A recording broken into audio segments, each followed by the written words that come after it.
Sehr gut. Sehr gut. I'm a time traveler from the year 2025, and I've come here to kill you, Hitler. Oh, not again. I'm never gonna have enough time to finish these paintings with all of these time travelers trying to kill me. Well, I'm going to succeed. Before you pull the trigger, can I just ask why? Why do all of you people want to kill me? Isn't it obvious? I'm a progressive, a liberal, a fighter for social justice. And you are a fascist who implemented a reign of terror. And while the effects of your policies devastated the world for decades, soon we will be able to take back the White House, and we will be able to use the government to force people to follow our great ideas. You want to use government power to force your ideas on the populace. Me too! That's fantastic! What? No. Ugh. You and I have nothing in common. What I'm saying is there are people in our time with dangerous ideas, and we need to silence them. Silencing those who disagree with you. I do that too! Oh, wunderbar! Oh, the Nazi movement will not die with me. Don't give me that! I'm enlightened, and you're as bad as... well, as Hitler. Listen, what I'm trying to say is we are very close to implementing a utopia, as long as we can get rid of some certain undesirable people groups. Yes, like the Jews. Yes, like the Jews. Oh. So, in the future, Oh. you also do not like the Jews? Well, no. But we don't believe in segregating all the races like you do. I mean, except for, like, graduation ceremonies. And dorms. And hiring practices. Oh, and admissions policies. That sort of thing. I, too, am a fan of the segregation. I'm sorry, I have to ask, is this a real firearm, or is this some kind of toy for kids? It's a flare gun. I'm trying not to support America's toxic gun culture. I'm a firm believer in gun control. Gun control! This was one of my ideas, too. Ban them from the undesirables. Yes, look here. Oh, and your shirt. This is an organization founded by Margaret Sanger. Yes? Wait, you know about Margaret Sanger? Jawohl, of course. Oh, she's such a lovely person. No. She's a fighter for reproductive rights, for women's empowerment, And the eradication of undesirable populations by means of eugenics. Brilliant lady, very inspiring. I must use some of her ideas in our socialized healthcare system. Socialized healthcare? That's not your thing. That's our thing. No, it's very much my thing. Did you know that Nazi means National Socialist German Workers' Party? Nazi is just more catchy. Nazi. Just rolls off the tongue. No. This can't be true. This has to be some sort of mistake. We are nothing alike. You're Adolf Hitler, evil right-wing fascist dictator, and I'm a feminist restorative justice advocate. And a vegetarian. You're a vegetarian? Me too! Okay, I am so confused right now. I came here with a clear goal in mind to kill the most evil man to have ever lived. Besides Ronald Reagan. But now that I'm meeting you in person, you're not at all what I thought you were. And your painting is actually really good. What do you call it? I call it Ein Reich ohne Juden. Wow. I don't know what that means, but it sounds beautiful. It does, doesn't it?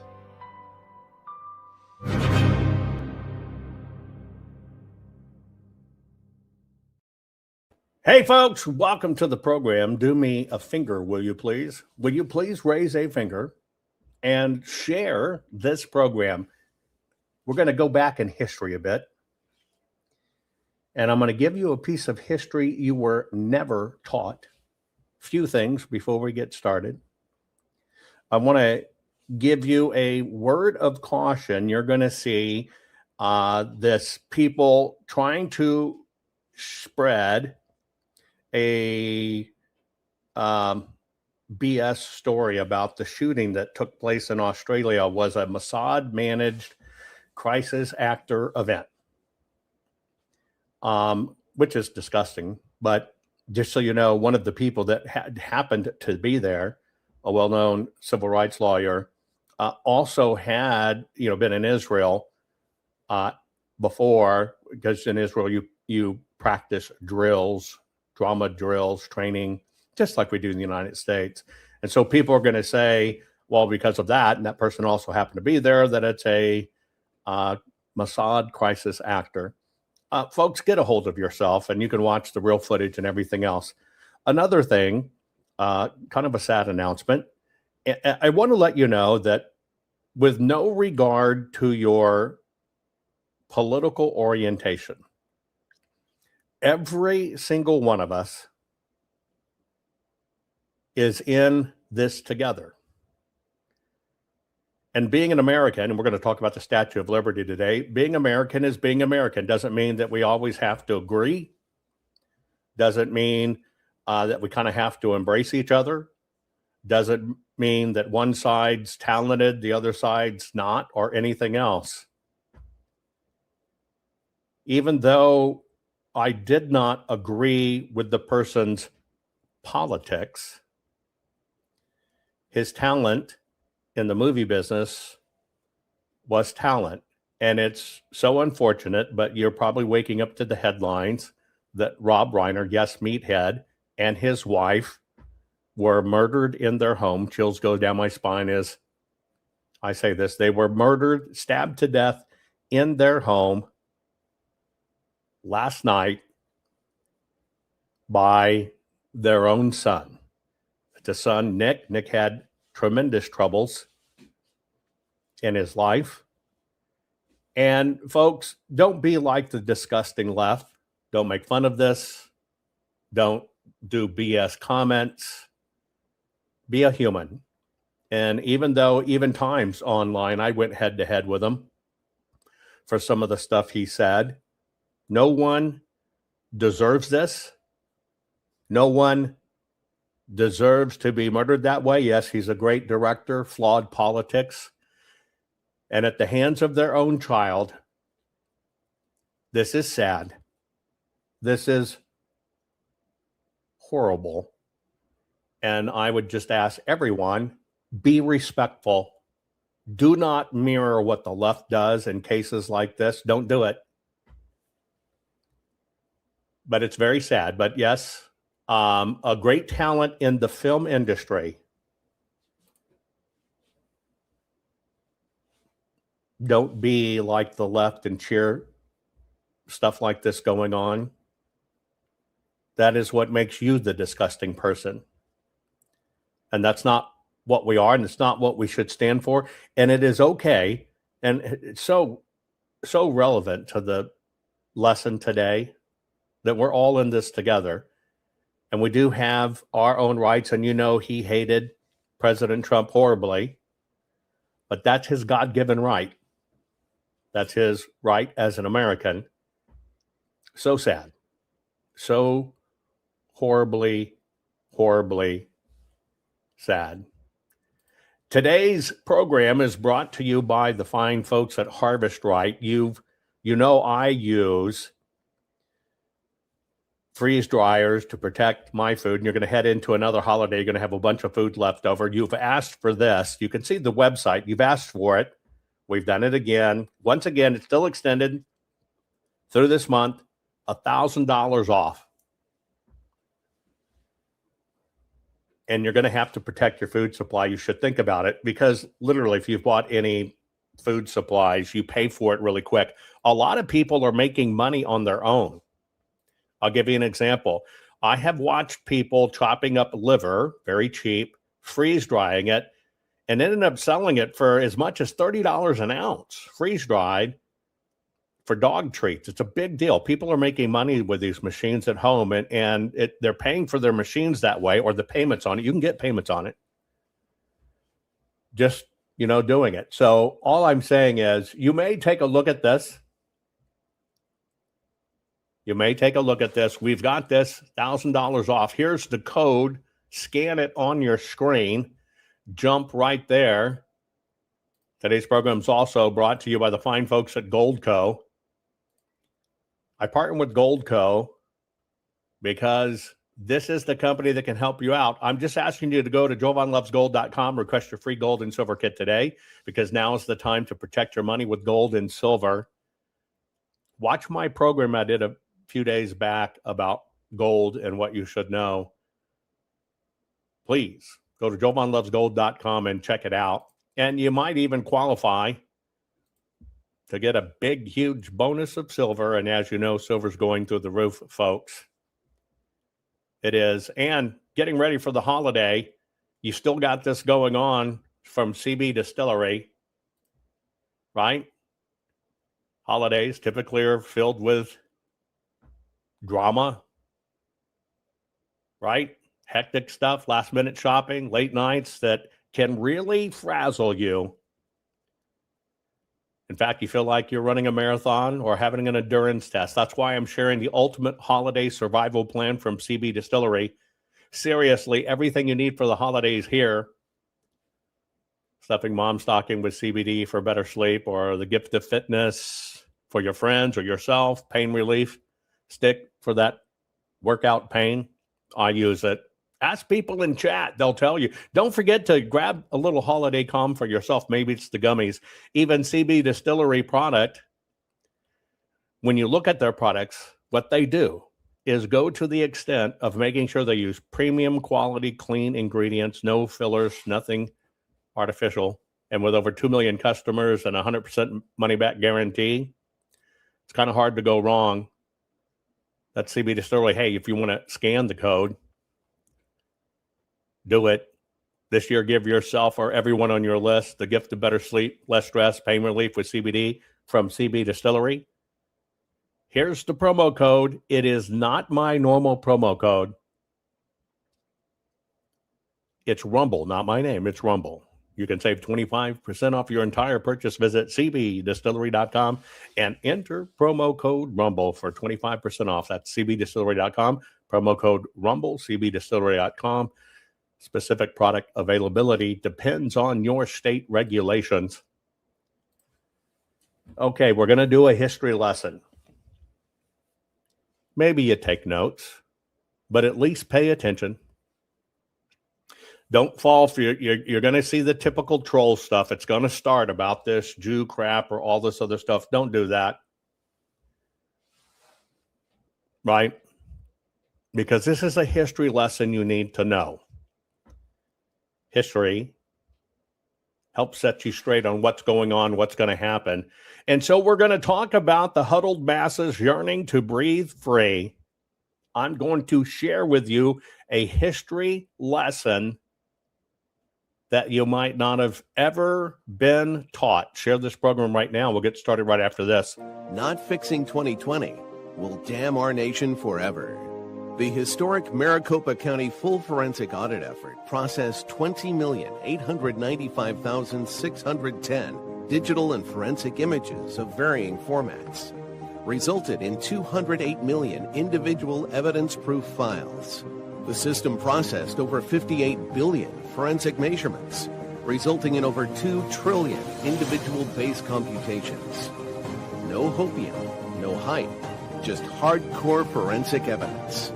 Please make sure the Maricopa County Full Forensic Audit Archives survive. Donate now. So if you want what happened in the 2020 election fixed, then please donate to protect and secure this historic evidence. We can't do it without you. We need you. America needs you. Our future needs you. Please donate now. Warning. The following program has been rated Gilligaff and is intended for open-minded audiences. If the truth offends you, or if you are allergic to focused intensity, intellectual athleticism, or the occasional F-bomb or even irreverent humor, please switch off now. If your delicate sensibilities need to be worried about or addressed, might we recommend the Underwater Basket Weaving channel to you? Otherwise, sit back, enjoy the wisdom, insight, and wicked sense of humor. Cut the crap. How many times a day do you want to say that to politicians, the elite, the loony liberals, the fake news media, and the gender-confused, emotional socialist snowflake crowd? Cut the crap is your secret weapon for fighting for our freedoms and our great republic. It all begins with a massive mental enema, freeing you from the toxic news and politically correct views, which constipate your consciousness with stinking thinking. Your host, Jovan Hutton Pulitzer. He's known for calling out politicians and telling them to cut the crap. You've seen him on virtually every television network and listened to him on Coast to Coast Radio. And now he's here to help you learn to fight for America. Culture, race, and American politics. They all have one thing in common. They all need to cut the crap. Now, here's your host, Jovan Hutton Pulitzer.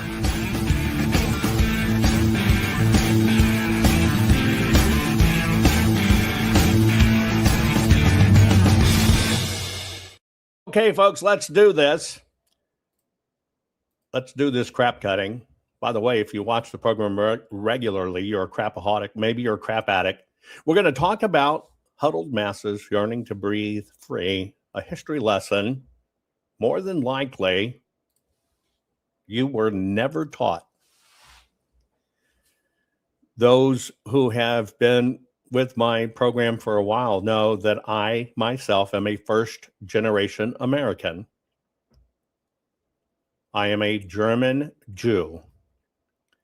And my mother's line, she broke a purity line, married an American soldier, which ironically, ultimately later, my grandmother did as well.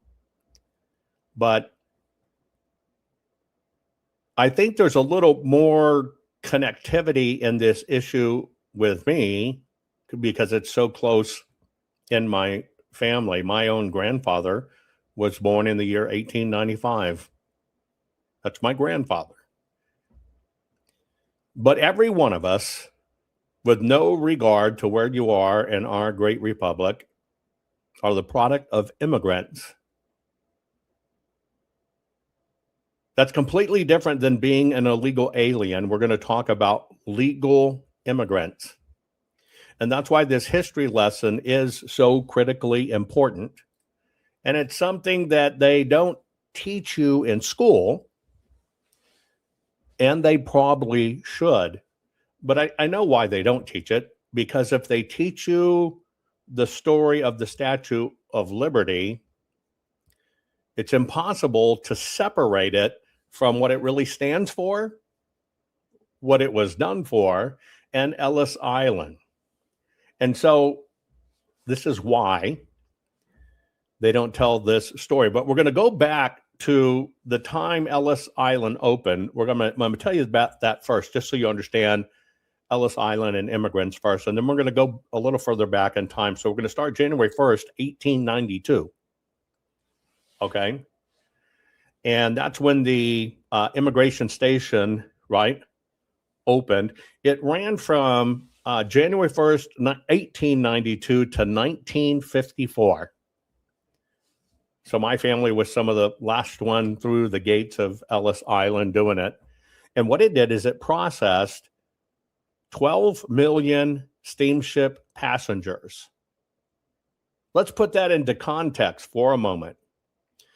Between the years of 1892 and 1954, our country allowed in legally 12 million passengers from foreign countries. And that number is just a little bit over of what Biden did illegally in his administration alone. Think about that. And so this is the gateway for waves and waves and waves of immigrants that migrated to the United States of America through the port of New York to become Americans, to learn English as their language, to make America their country. I'm going to give you some breakdowns during its peak eras specifically January 1892 through June 1897. Those were the peak eras that happened. The biggest groups by breakdown, 2,502,310 people from Italy. Russia, 1,893,542 people from Russia. Hungary, Poland, 859,557. Austria, part of where my family was as well, 768,132, right? Germany, my quarter family, 633,148. England, 551,969.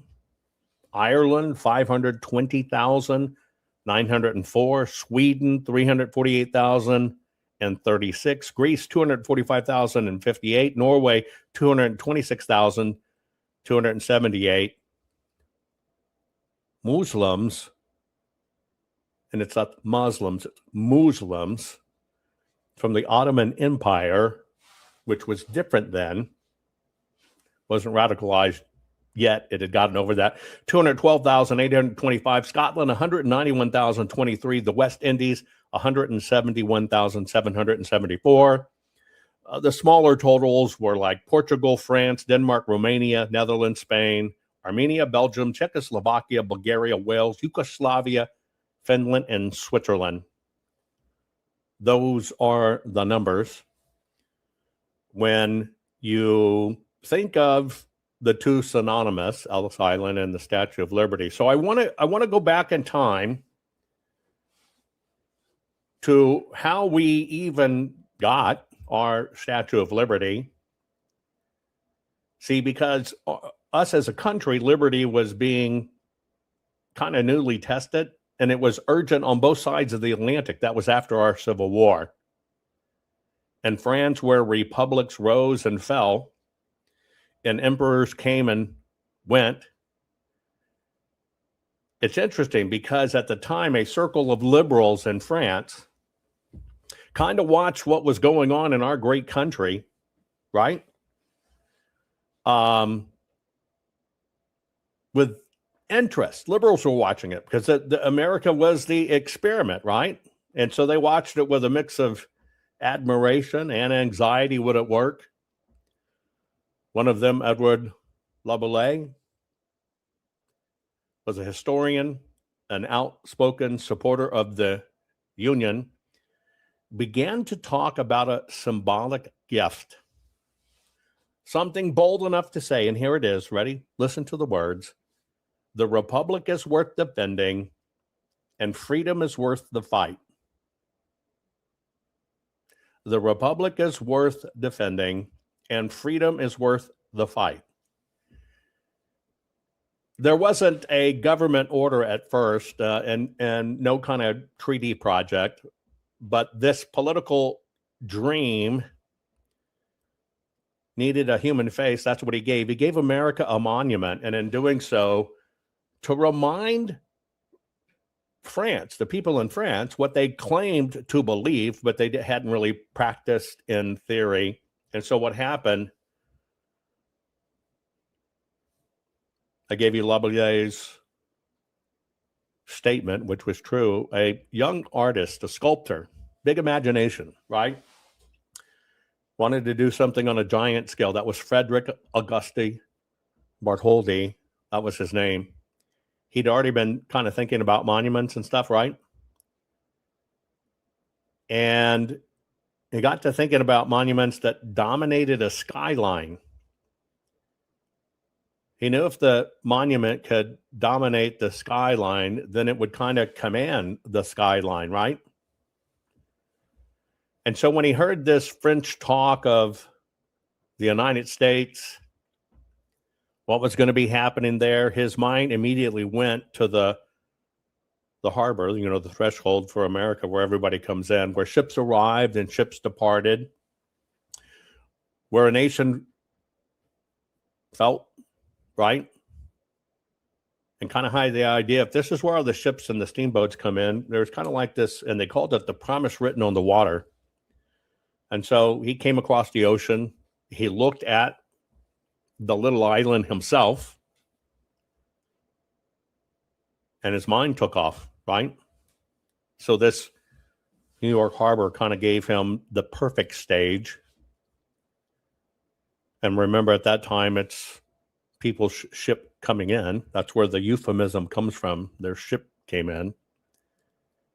And so he said, you know what? This wide channel here, this island, it's the thing that myths are made of. Just, kind of like we have the Pillars of Hercules or the Straits of Gibraltar, right? He stood there and he kind of imagined to himself creating something, a figure, a face, so large that when you looked at it, it would seem less like a statue and it would kind of feel like a presence greeting you or looking down at you. We had this when it was one of the seventh wonders of the world's been lost to time. The statue of Colossus long ago in the Bosphorus Straits. It's been lost to time. It was even bigger than our Statue of Liberty. And so that's where he kind of came up with a robed woman that would be kind of calm, right? And upright, holding a torch high enough to be seen from miles away. So that was kind of his dream that he imagined in his head. The project was very hard to get started, right? It did not go smoothly at all. It was stubborn, right?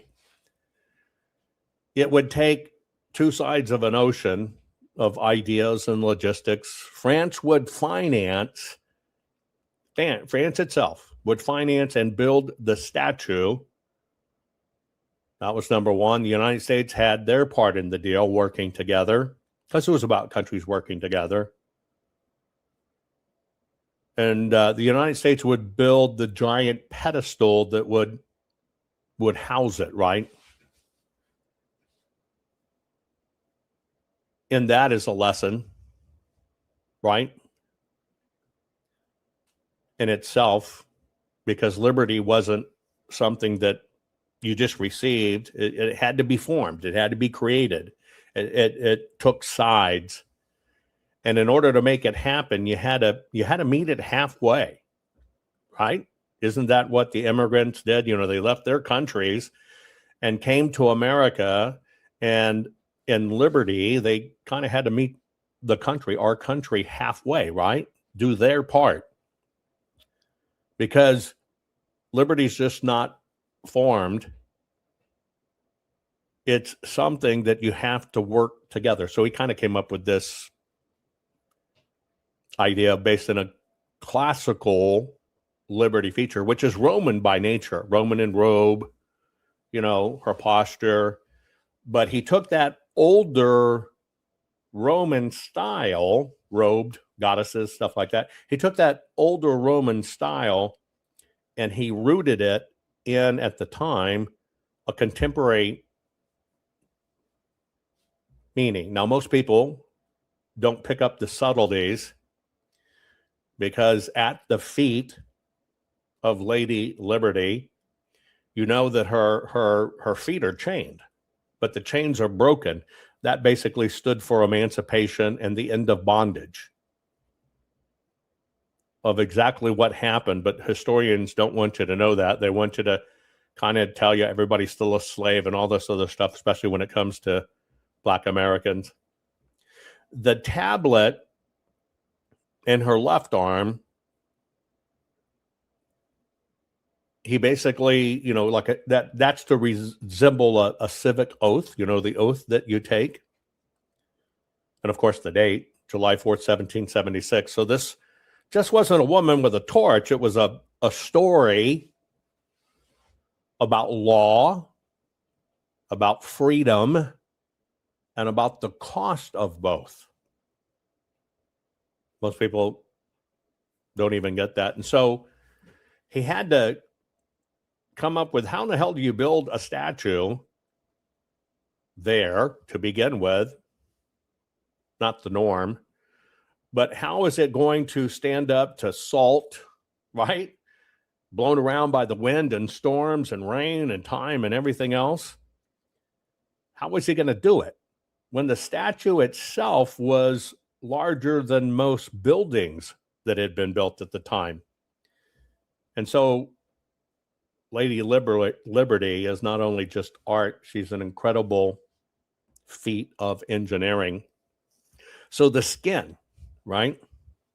Which I always find ironic. The skin of Lady Liberty is sheets of copper. And I find it very ironic that, you may deal with this like my family and livestock and stuff, to keep the fungus, to keep the gunk out of the water, to keep the crap from growing in the water. You throw pieces of copper off into the tubs for the livestock and stuff because it's natural antiseptic, fighting off fungus. Isn't that ironic? Just a little, when I look at it, I think about it, right? And so the reason they chose copper, it had to be hammered into shape, right?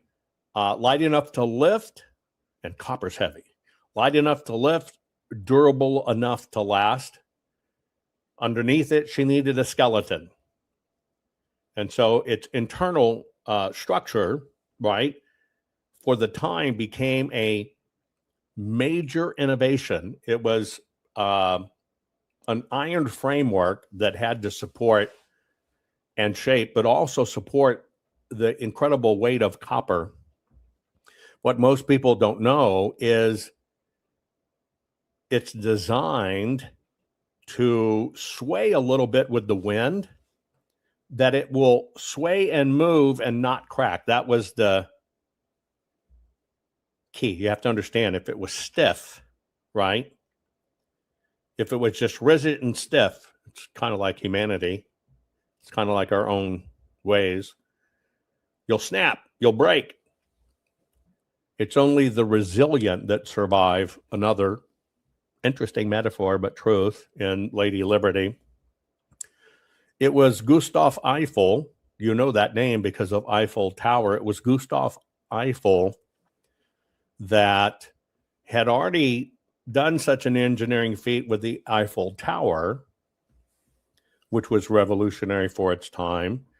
And folks, if you've never had a chance to go to Paris, although it's quite different than it always was because it's been overrun with invaders, but it's amazing. I love French architecture and the buildings and the designs and all of it. It's beauty. It is truly, truly beauty. Well, he had already learned how to do this in iron when he built the Eiffel Tower.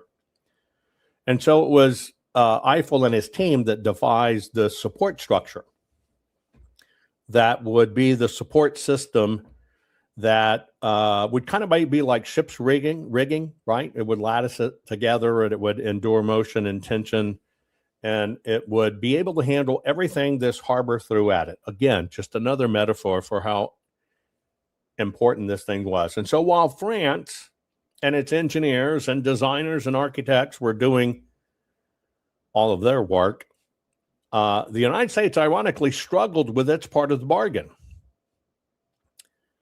The pedestal that she sits on was designed by Richard Morris Hunt. He was an architect. It was not a small base. It's massive, right? It in of itself is a fortress. And it had to be able to survive this massive, massive weight. It's kind of like if you don't bury your fence posts deep enough, right? Your fence will wobble and sway or the posts will break. And folks, in case you just tuned in, I'm talking about the huddled masses yearning to breathe free, a history lesson. And I hope you stay with me to the end because it's got a killer punchline, but you need the history and the story first. So stay with me to the end, right? And by the way, how about reposting this stream? Will you?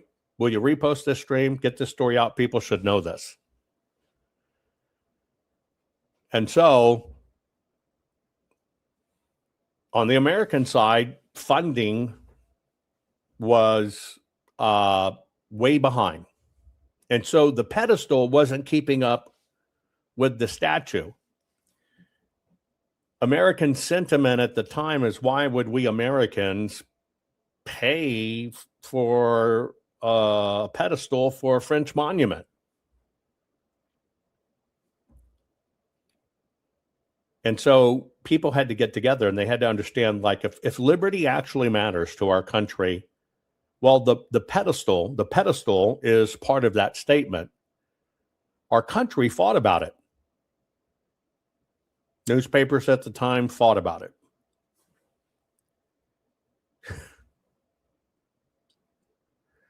And donations came in slowly. And the United States of America didn't finish its pedestal. It's kind of like a museum to hesitation, because it's not 100% complete. It's kind of like a national museum monument to hesitation, cast in masonry.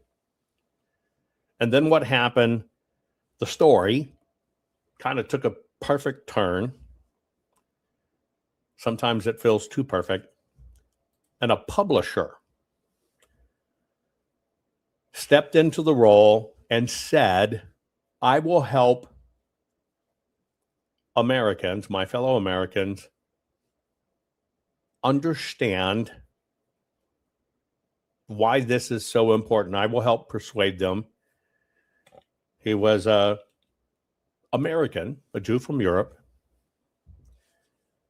And he basically dedicated his public publishing resources to launch a fundraising drive, and that was Joseph Pulitzer. And so he got into the public debate so people could really understand what was at stake. And he made sure that people didn't see this as some elite project, because it wasn't. It wasn't a vanity project. But this was a monument of our nation and a monument of our people, not some elite BS design project. And that's what people were worried about. All this is just for politicians and the elite. Same stuff we deal with today.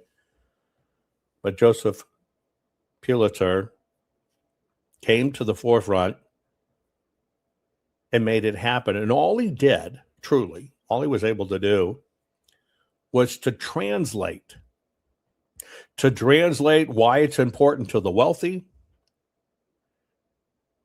because and why it was important to the everyday man, the everyday person on the street. And so what he did is he kind of recruited everybody into it, and the pedestal began to rise. And that way, what was very important is America would see this project as something that Americans were part of, that not just something that was given to America, right? You've been through it with family, friends, or people that didn't deserve something or didn't care about it. You gave them something and they just kind of disregarded it because it was a gift. Joseph Pulitzer knew that you couldn't do that. You had to get people to rise to the occasion. You had to get people to claim their part of it and understand it affect them. So what happened? By the early 1880s, Lady Liberty started appearing in pieces in Paris. In fact, you can find pictures of this online to see her as she was staged and boxed and crated up.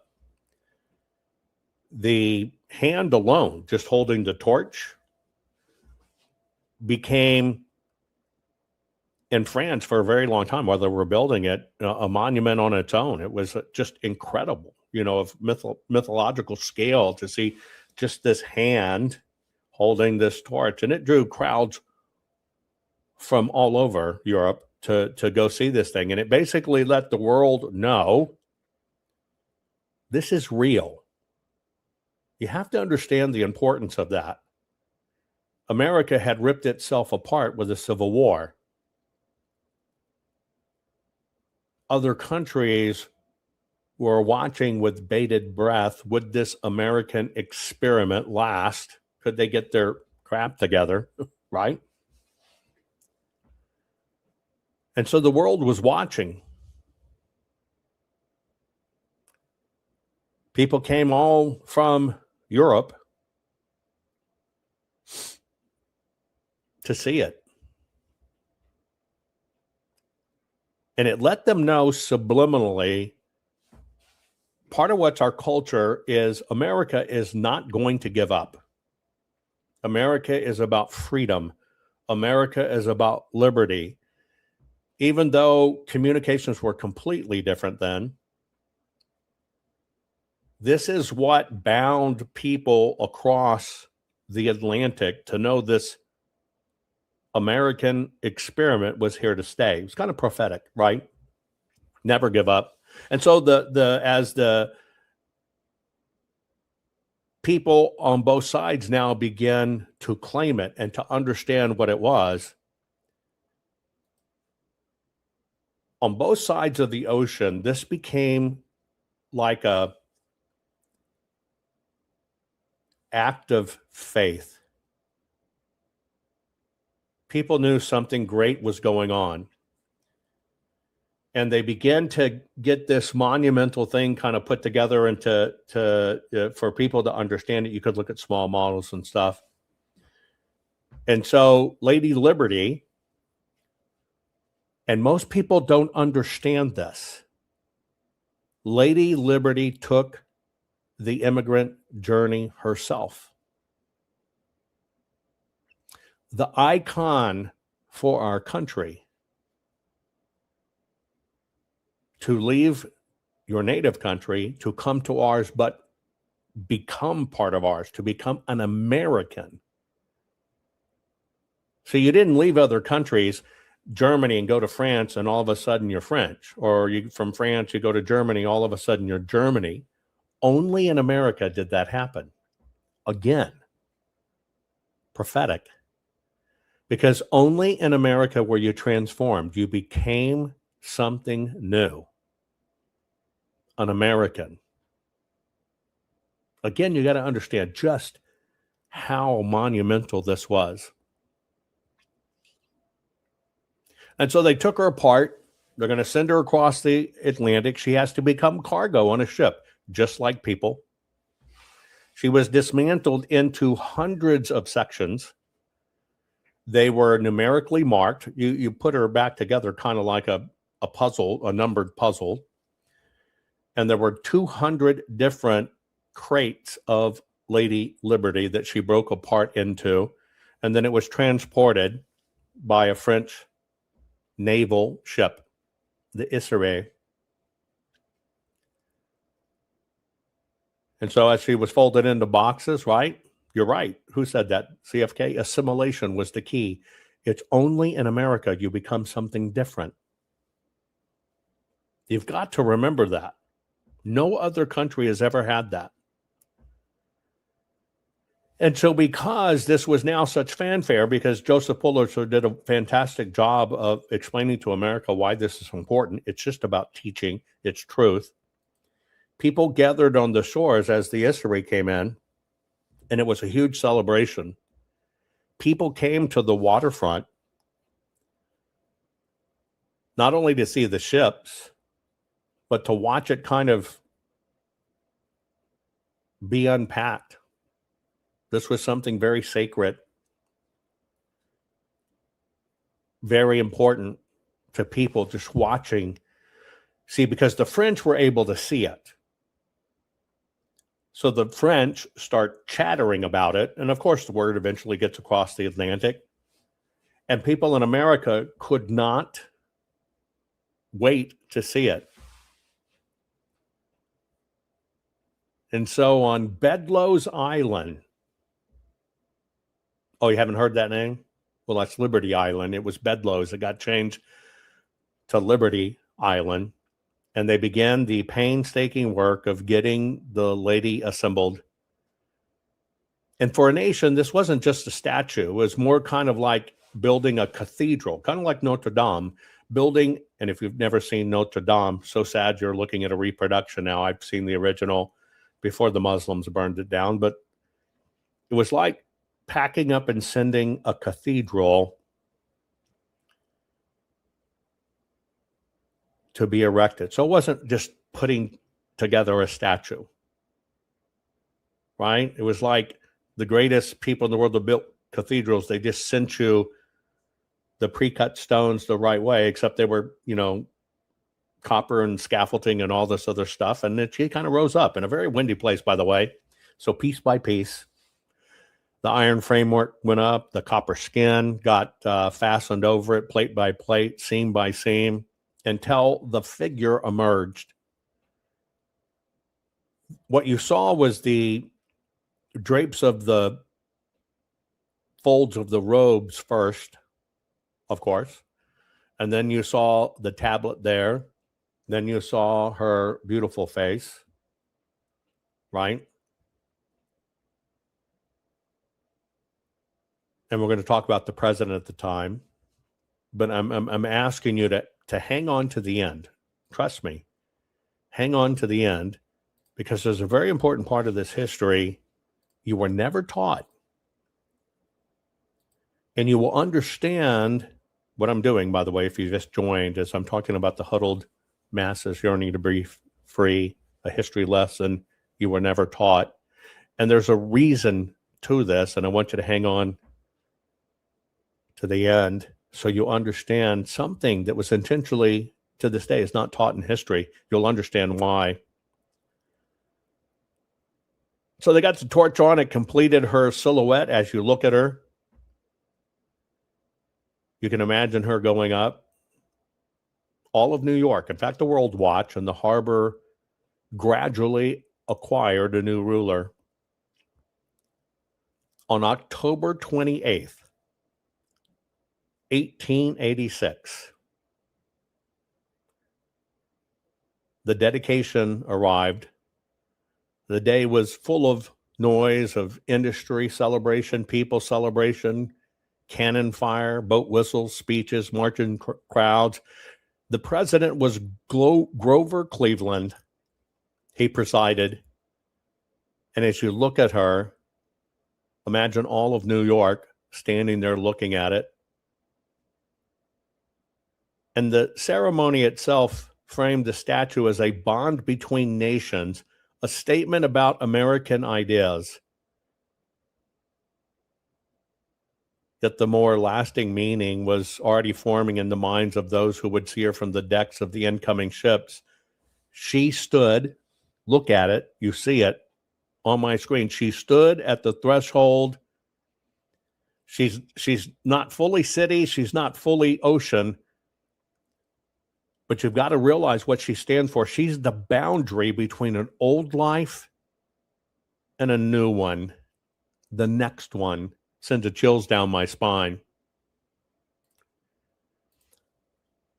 And that's part of why, as I go through these, and you understand why all of this is so important, it's part of kind of the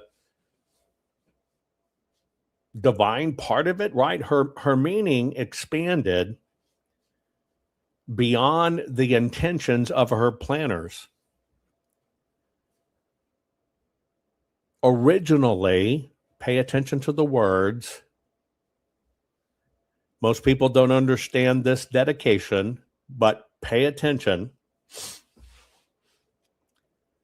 Originally tied to the Republican ideals of end of tyranny. I'm going to say that again. Originally tied to the Republican ideals of the end of tyranny. Now you understand one of the reasons they don't teach about it. And so she became, in the American imagination, the guardian of arrivals. Remember, she stands straddled between the two. You're no longer in the ocean, but you're not in the city. It's the gateway. You left what you were, and you're becoming something new. That torch became the light, the first famous light of a new continent for millions. You got to understand that's what we became here in America. We became the new continent, not just the new country, the new continent for America. Of course, the copper, it was very bright in its early years. Imagine how she shined for a moment, right? You know her as green. But imagine when she was a copper penny, bright and shiny. Imagine that. It has to be one of the most beautiful things ever beheld. And as people came across the ocean, leaving their old lives, coming to become something new. And I can't stress that enough. We were the only country where you left your old country or old world behind and you became something new and different. That does not and did not exist anywhere else in the world. Still to this day, I don't think anywhere else in the world like that. Even though she's oxidized, either way, she looks like she belongs in the skyline, right? So this Statue of Liberty, which kind of seemed inevitable that America would end up with her, right? It was just inevitable. You got to understand everything with her. But you got to understand the story of her is more human than just a statue. She was invented because of political hope, shaped by an artist's vision, made possible by engineers, delayed by money, rescued by ordinary people making donations, boxed up like a puzzle, carried across a dangerous ocean. Think about it, how many ships sunk in those days. Think about that. And she made that trip. And then she was rebuilt bolt by bolt in dangerous winds. She is, and chills continue to go down my spine,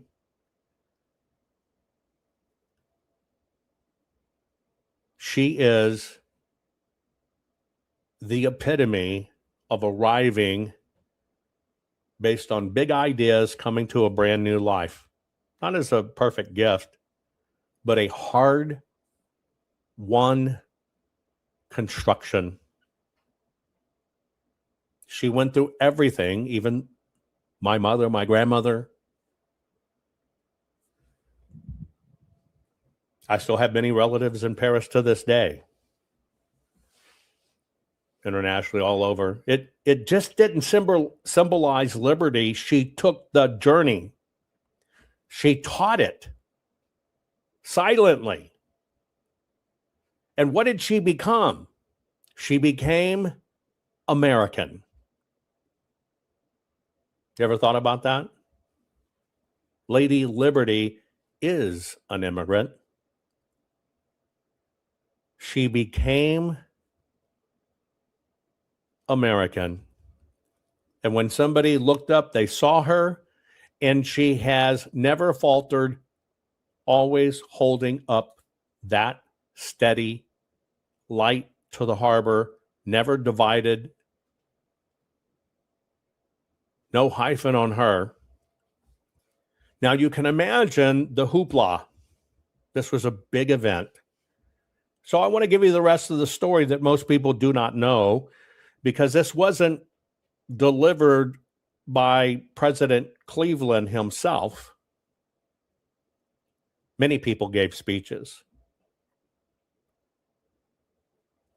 But I want to give you the last speech, the closing speech. It's at the end. I want to introduce you to this fellow right here.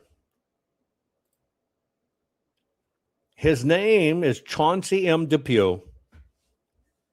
He gave the concluding address to dedicate the Statue of Liberty on October 28th, 1886. So you know who he was. He was a very prominent New York lawyer. He was a railroad executive. He served as a U.S. Senator in New York from 1899 to 1911. He's the one that brought you New York Central Hudson River Railroad. He was a Republican politician. I want to read you the words of who got the last word in this Republican dedication of Lady Liberty. As you look at him, you can imagine him speaking it, but he was the closing summation. I'm not going to give you all his speech. I'm just going to give you a few important highlights. He went on to say, we dedicate this statue to the friendship of nations and the peace of the world.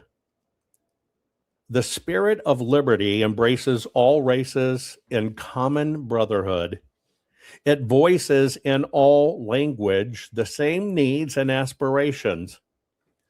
The full power of its expansive and progressive influence cannot be reached until wars cease, armies are disbanded, and international disputes are settled by lawful tribunals and the principle of justice. Then the people of every nation, secure from invasion and free from the burden and menace of great armaments, can calmly and passionately promote their own happiness and prosperity. The marvelous development and progress of this republic is due to the fact that in rigidly adhering to the advice of Washington, and I really want you to pay attention. We're talking about Lady Liberty, and this is her dedication speech. I want you to pay attention to the words because they're very important. This marvelous development and progress of this republic is due to the fact that in rigidly adhering to the advice of Washington for absolute neutrality and non-interference in the politics and policies of other governments, we have avoided the necessity of depleting our industries to feed our armies, of taxing, of impoverishing our resources to carry on war, and of limiting our liberties to concentrate power in our own government. He was talking about how we got it right when we were right.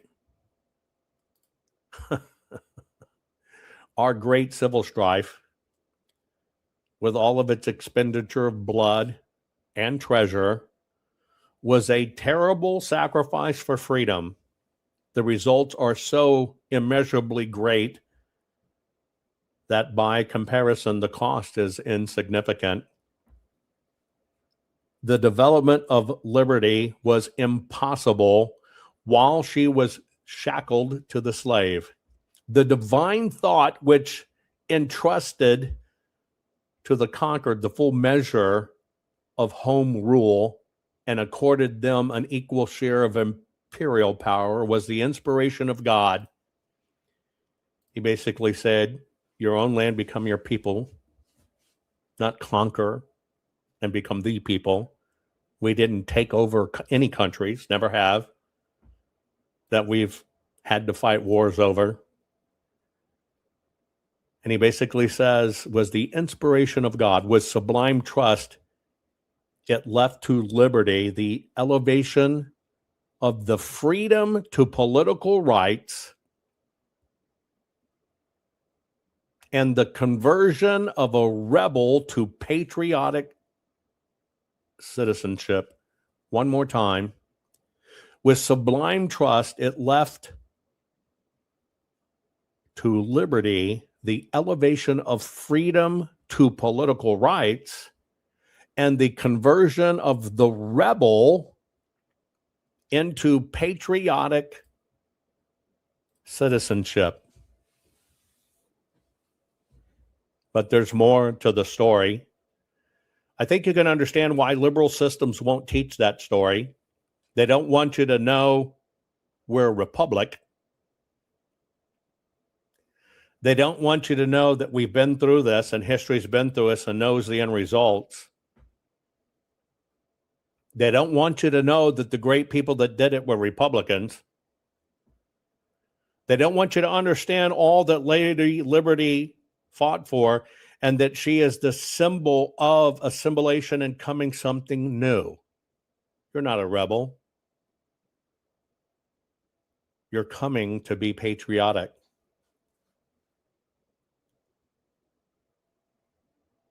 But there's one more piece to this story you need to know, because it was the most important statement of all, and it's why you don't know of these people. And so I'm going to give you the closing statement. He closed with, "There is room and brotherhood for all who will support our institutions and aid in our development. But those who come to disturb our peace and dethrone our laws are aliens and enemies forever." Now you know why they don't teach it. Now you know what she stood for. Now you know why they want to just call everybody migrants or immigrants when they're aliens. There is room and brotherhood for all who will support our institutions, and aid in our development. But those who come to disturb our peace and dethrone our laws are aliens and enemies forever. And now you know why the system doesn't teach this,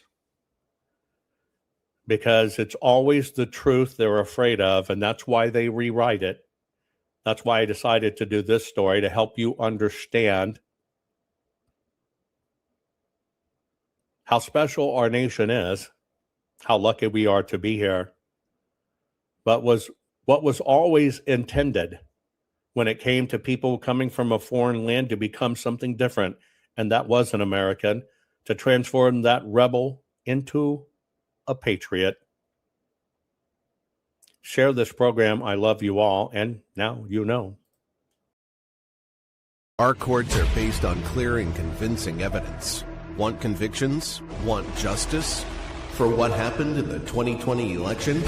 Then we need your help. Not fixing 2020 will damn our nation forever. The decision you make in the next few moments could decide whether we ever get our elections fixed or not. Here's why. Trump campaign and allies filed 64 different lawsuits. They all went down in flames. 100% of these cases were presented on "It's the machines," or "The machines changed the votes," or "The voting company executive said he would make sure Donald J. Trump would not win." They all went down in flames. Why? You can't bring theories to court as evidence.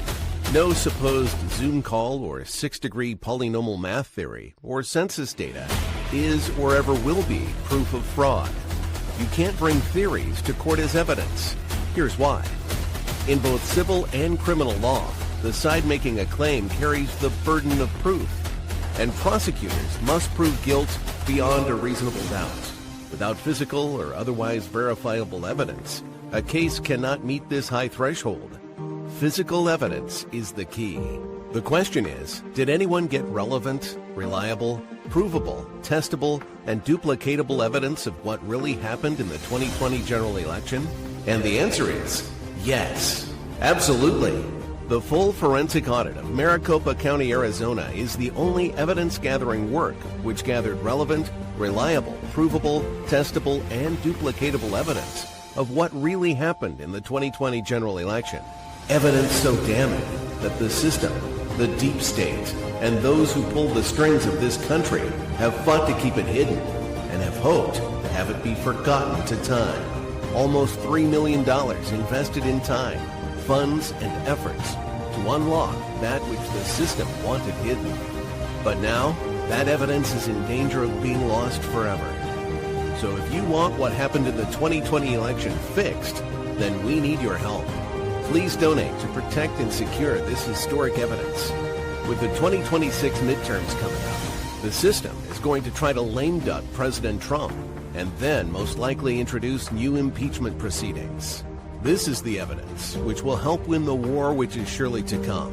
We need to keep Maricopa County full forensic investigation and archive secure and ongoing. So if you want what happened in the 2020 election fixed, then we need your help. Please donate to protect and secure this historic evidence. We need your help securing the full forensic audit archives. Don't allow the only testable, objective, and reliable 2020 election evidence fall into obscurity. Millions were spent on getting it documented and tested. This is historic evidence. Not fixing 2020 will damn our nation forever.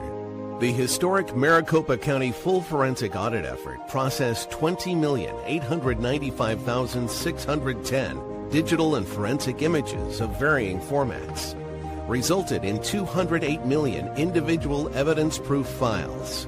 The system processed over 58 billion forensic measurements, resulting in over 2 trillion individual base computations. No hopium, no hype, just hardcore forensic evidence. Please make sure the Maricopa County full forensic audit archives survive. Donate now. So if you want what happened in the 2020 election fixed, then please donate to protect and secure this historic evidence. We can't do it without you. We need you. America needs you. Our future needs you. Please donate now. Not fixing 2020 will damn our nation forever. Please donate now.